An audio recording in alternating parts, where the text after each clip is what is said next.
Sup shitters, my name is Logan aka Spiderhands and welcome to an SP members video. I got the intro wrong to this video and I don't want to re-record it, but sometimes I wonder if I'm even awake. Today I'm going to be checking out a track, well actually the opening theme rather, called Golden Light to the Nine Worlds of the Moshi Buddha Robbery, titled A Sigh of Heaven and Earth. And if we switch over to here, yeah, we've got the title up here. It was originally, it's this one here that you can see, these symbols here. I used DeepL to translate them. This is a song, an opening theme that was chosen by the SP members, where basically if you subscribe to the YouTube channel and you join it for $6 USD a month, you can basically, you get to vote on a special video, a video per week on the Monday of each week, and you can vote on a song or an artist that you'd like me to check out. And this is actually apparently a very special puppet show from Taiwan, and this is going to be, apparently there's a lot of great themes that came from it, and this is one of them, and I've been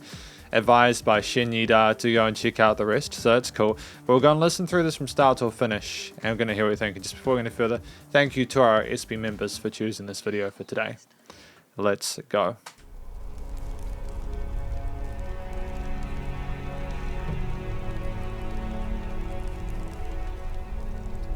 So we've got that orchestral backing, is it? Some explosions. It's intense, but I like it. I don't mind it at all. You know, like, often you need that Foley and an opening theme for the music to make sense of what you're seeing. That audio-visual experience, you know?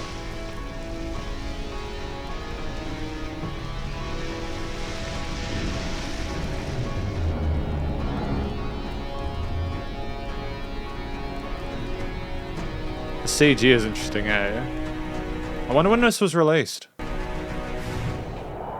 It's very tense, isn't it? It does sound like they're going to go to war with bottles and chains.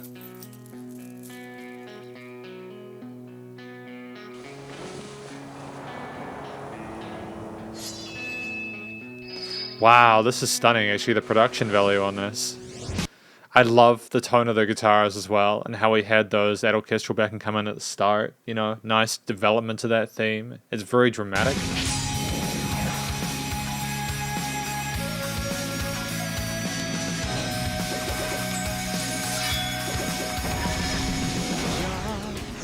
Damn, dude, this is fascinating. Like, I unironically would have loved to have listened to this as a kid. It looks like a good time.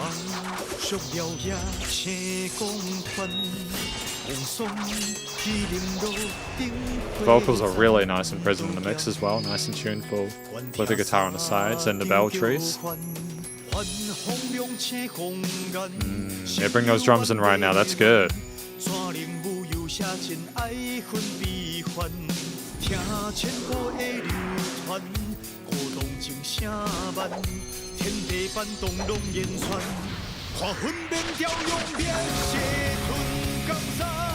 That guitar tone is nice and full sounding and adds a bit of edginess and kind of intensity to the overall arrangement. I dig it. Nice development here for this hook.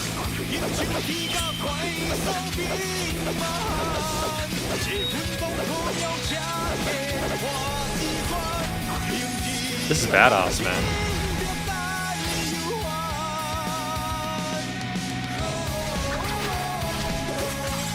Nice, we're splitting this chorus in half with the oh.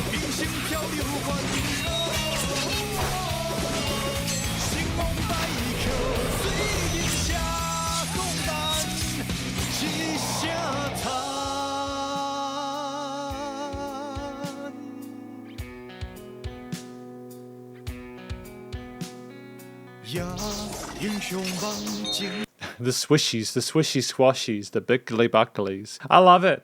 I love the overall vibe of it. You know, like, I was told in advance that maybe the sound effects would be a little bit distracting, but no, the mixing and mastering has been done sensationally. You can still hear the song behind it, but you kind of need those Foley effects to be heard in order for the overall vibe to make sense.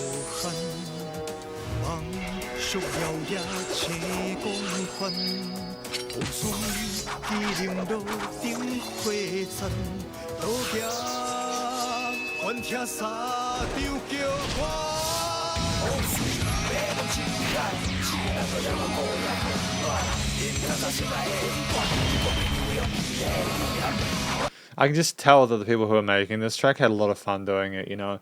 The different parts of the vocal performance, whether that's, oh, you know, parts there and chants. There's such charisma and vibrant. It's so vibrant and it's so adorable and lovable, you know. It doesn't even feel like I'm watching puppets on a screen, you know. It seems like they're legitimately doing battle, and there's a real sense of authenticity here. I can understand why people enjoy it.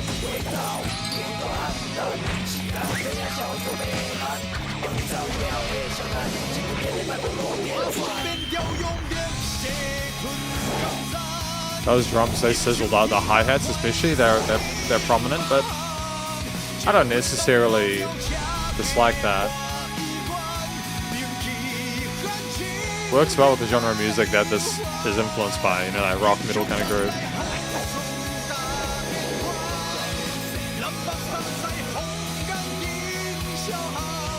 And that bass as well, I don't usually talk about the bass because usually it's quite silent, but I guess I'm using different headphones today. And damn, you can hear that bass nice and clearly in the mix. It's fantastic.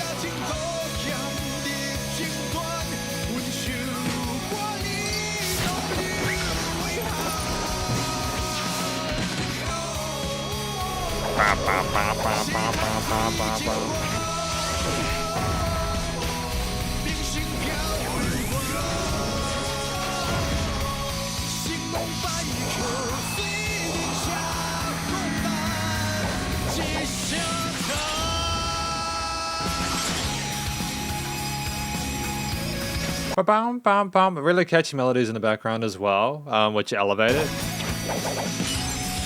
CG there as well. I dig the video production, it's sensational. Again, I'm not sure when this was released, but it still stands today. I would happily watch this, you know. Obviously, I wouldn't really necessarily know what was going on because I don't have an understanding of I don't understand the language, but that's fine regardless.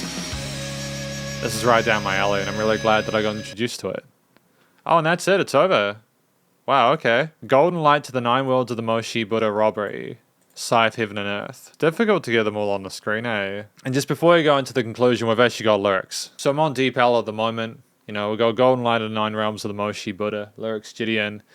Composer, Kenneth Yang, and produced by Fool's Dream. So I'm assuming there could be some poetry involved in here, so I may not necessarily get all the nuance involved. So they're talking about being sort of tired of battle and the environment that they're in, and they've been battling for like 1,000 years, you know, listening to a legend of 1,000 years. My heart is still confused. How can I let go of my love, hate, and sorrow? The floor of the sky is full of wolves and smoke. It's interesting imagery that's being evoked here. Great lyrics, dude.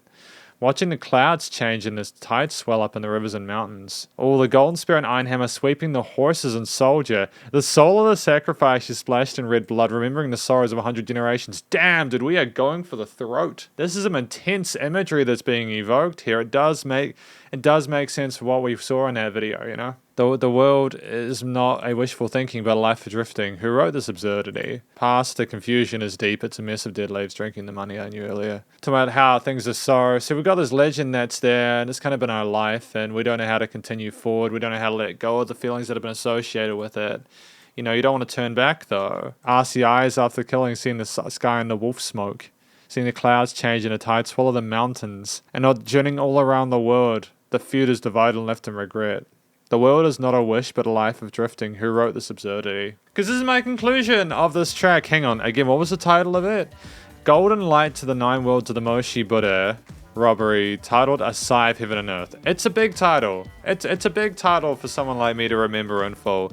But I nonetheless appreciate it, and I'm enjoying the fact that the SP members got to choose this for today. Thank you for your suggestion. What do I want to say about this track? The story, I think, yeah, as I mentioned when I was looking through the lyrics, it's about people who are in a state of constant turmoil with these battles that are going on, and they're struggling to sort of figure out who they are or keep track on what's even real anymore. There's been so much bloodshed and there's so much chaos and disarray that they really don't know what to do, and they're left without a future, or they're trying to find their way forward, and they're wondering who wrote this, who designed this, why does this even exist? Traveling all across the world and nothing really changes. It's brutal. It's a brutal landscape that's being provided here and told by the storytellers like Gideon and stuff like that, but I nonetheless appreciate the work they've done.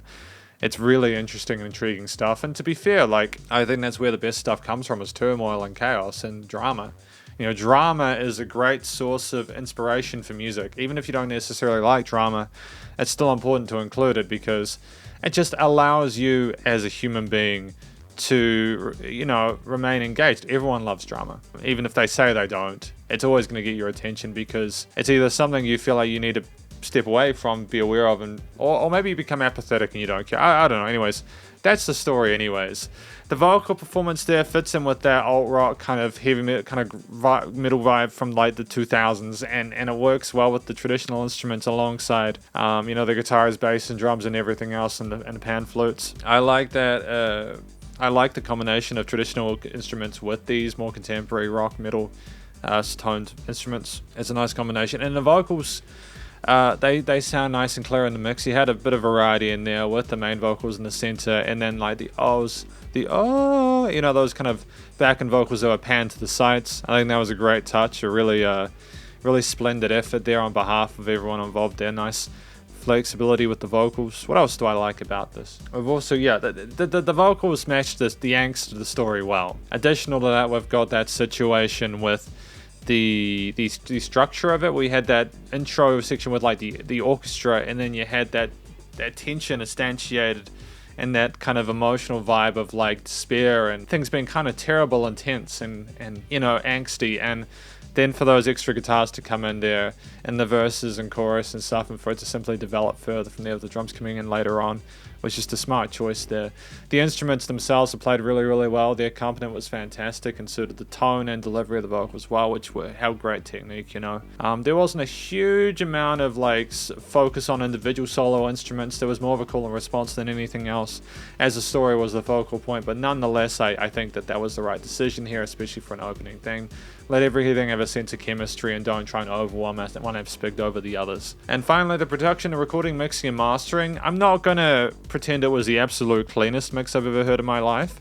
Some of the parts sounded a little bit raw. There's a bit of sizzle to those hi-hats. While I liked it, I'm not going to pretend it would necessarily fly in today's overly sterilized contemporary market where everything has to be precise and pretty and prim.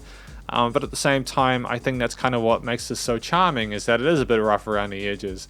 I still nonetheless appreciate the fact that we use these gritty kind of textures for the guitars and drums and everything like that, because I think it works well with the image and the vibe and the atmosphere that they're going for with this track, and I don't think they should have done it any differently. I've got no complaints. The effects change in the various instruments, you know, the cueing decisions, the panning of the instruments, the automation, the shifts in the sections and the timbres and the way that everything's stacked in the frequency spectrum, the EQing, the compression, the limiting is absolutely sensational. I've got nothing but love from it. Cheers for this opportunity to be able to check this out. It looks like a really cool show. But this was effectively my review of Golden Light to the Nine Worlds of the Moshi Buddha Robbery.